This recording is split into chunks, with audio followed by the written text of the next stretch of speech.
26 équipes sont au départ de cette 62e édition du Tour du Loir-et-Cher 2023. Une édition loir-et-chérienne qui marque chaque année un peu plus de son empreinte, le cyclisme international.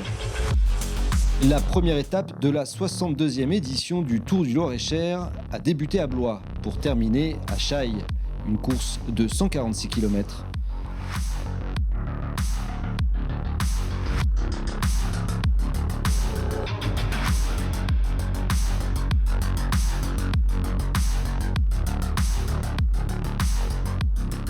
Course absolument folle avec une échappée qui part très tôt. Alors une échappée où on pense que le peloton va se réguler par rapport aux trois coureurs qui sont devant, et puis des bordures au bout de 50 km, et puis finalement le peloton qui s'est fait piéger, qui n'a jamais pu rentrer sur les trois hommes.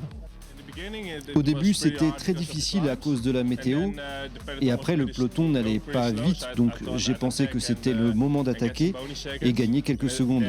On était 3 en échappée et on était bien. On a su garder ce groupe jusqu'à la fin. C'est complètement différent du scénario qu'on a l'habitude d'avoir sur un Tour du Loir-et-Cher. Alors certes, les 3 premiers se tiennent en quelques secondes avec le jeu des bonifications, donc il va y avoir une bagarre, mais le peloton est à plus d'une minute 30, donc je pense que les battus d'aujourd'hui vont essayer de renverser la course dès demain ou après-demain. Donc même si l'écart est important, tout est encore possible, il n'y a vraiment rien de joué au terme de la première journée.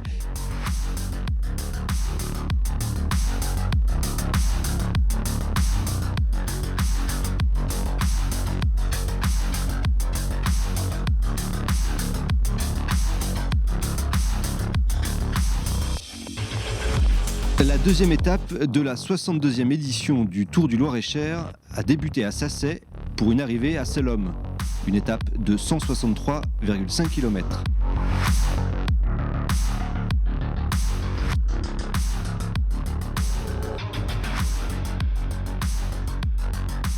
Un peloton qui s'est lancé dès les premiers kilomètres. On a fait quasiment 50 km dans la première heure, donc impossible d'avoir une échappée.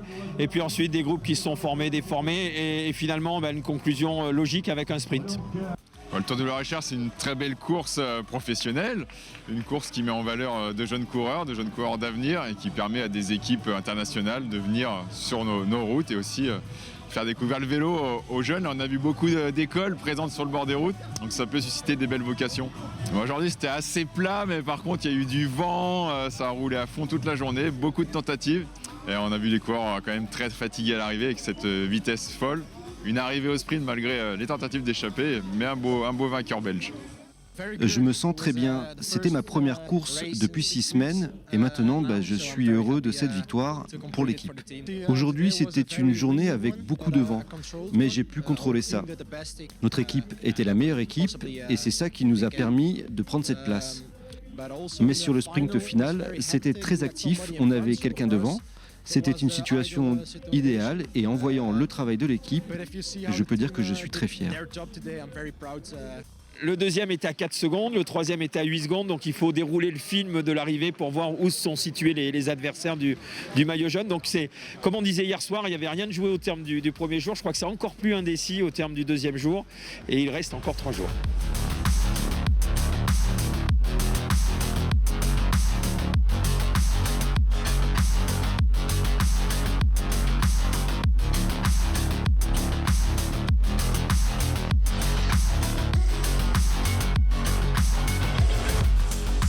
La troisième étape de la 62e édition du Tour du Loir-et-Cher a débuté à Fredval pour se terminer à Vendôme, une course de 178 km.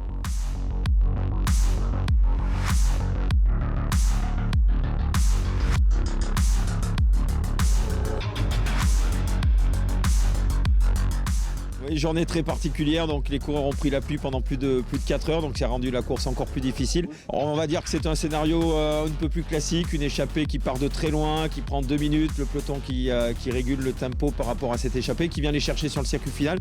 Et puis dans le dernier tour, ça s'est complètement emballé, les garçons sont sortis du peloton et ont récupéré ce qui restait de l'échappée matinale. Et puis un Suédois donc, qui est sorti sous la pluie, c'est un Suédois qui vient gagner de façon magistrale. Il a maîtrisé les éléments dans les derniers kilomètres et résisté surtout au peloton pour venir gagner et se repositionner au classement général.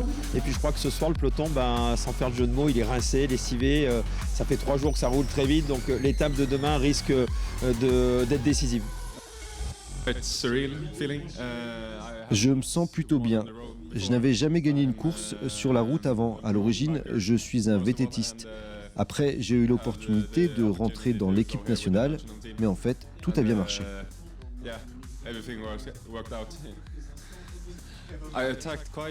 J'ai attaqué plutôt vite. Je sentais que je devais attaquer un peu plus fort, arriver au rond-point juste avant l'arrivée. J'ai vu le trottoir de près et j'ai filé tout droit. J'ai pensé que c'était vraiment trop tôt, mais en fait, c'était le timing parfait. Le jour le plus long demain, on aura près de 200 km, 4e jour. Donc souvent, les organismes sont marqués sur le 3e et le 4e jour. Donc demain, tous ceux qui ne sont pas placés au classement général vont jouer leur va-tout. Et puis on espère bien entendu que la météo sera de la partie. Je pense que ça risque d'être vraiment l'étape décisive du Tour du Loir-et-Cher.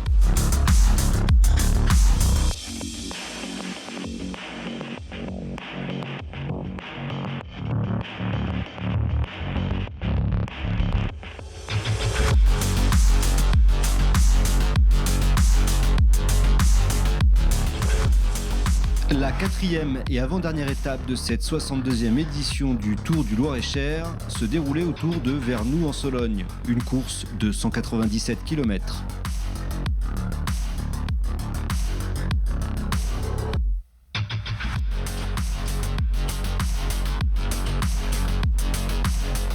Une étape complètement différente aujourd'hui, un peloton qui a cadenassé la course, la formation Metec qui est vraiment très forte, a vraiment interdit à tout coureur de sortir. La première échappée sérieuse est sortie au bout de 120 km, ça a roulé très vite pendant plus de 2h30. Et puis ensuite sur le circuit final, il y a bien eu des tentatives, mais la Metec a tout contrôlé. On connaissait cette formation néerlandaise qui vient très régulièrement courir en France. Elle réalise l'exploit de tenir depuis 3 jours la baraque avec Tim Marsman, mais depuis 2 jours, ils sont impériaux. On peut rien faire, on peut pas attaquer, ils sont toujours présents.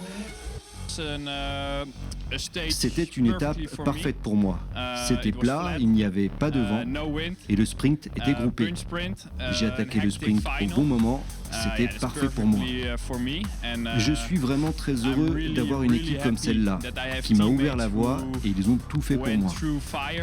La seule chose que j'ai eu à faire, c'est un sprint sur les 300 derniers mètres.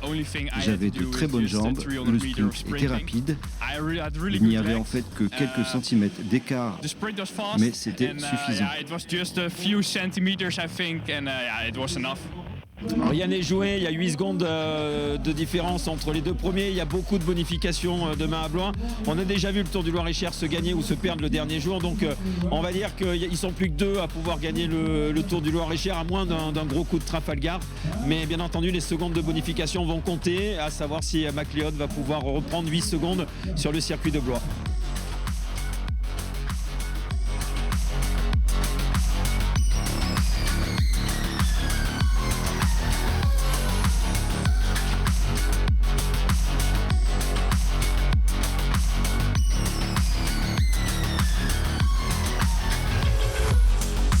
La 5e et dernière étape de la 62e édition du Tour du Loir-et-Cher se déroulait à Blois, sur une boucle de 97,5 km.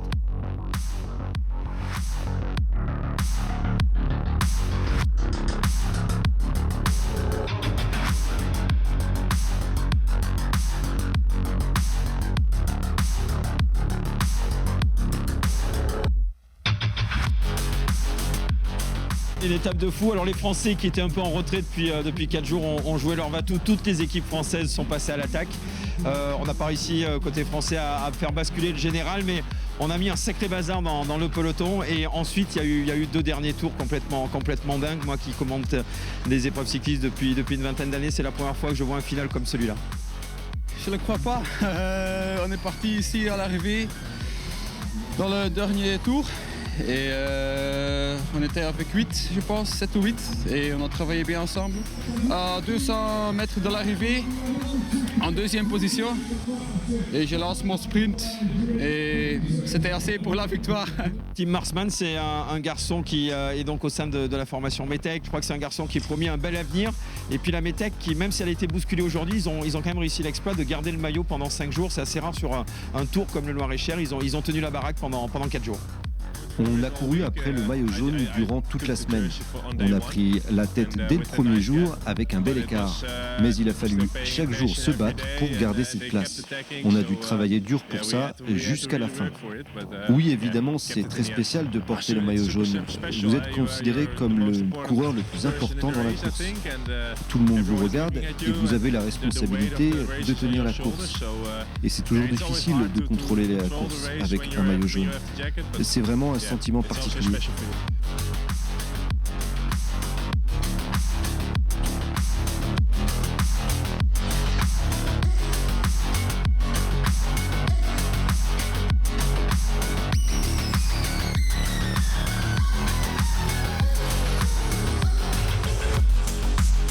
Voilà, c'est fini pour la 62e édition du Tour du Loir-et-Cher 2023. Un tour exceptionnel où jusqu'au dernier moment, rien n'était joué dans le peloton. Les Français n'ont pas démérité, mais ce sont les Néerlandais de l'équipe METEC qui ont tenu le pavé, avec Tim Marsman qui décroche le maillot jaune avec seulement 3 secondes d'écart sur son challenger. Une édition qui restera dans les annales du cyclisme. On vous retrouve, nous, l'année prochaine pour une 63e édition du Tour du Loir-et-Cher qui promet de belles surprises.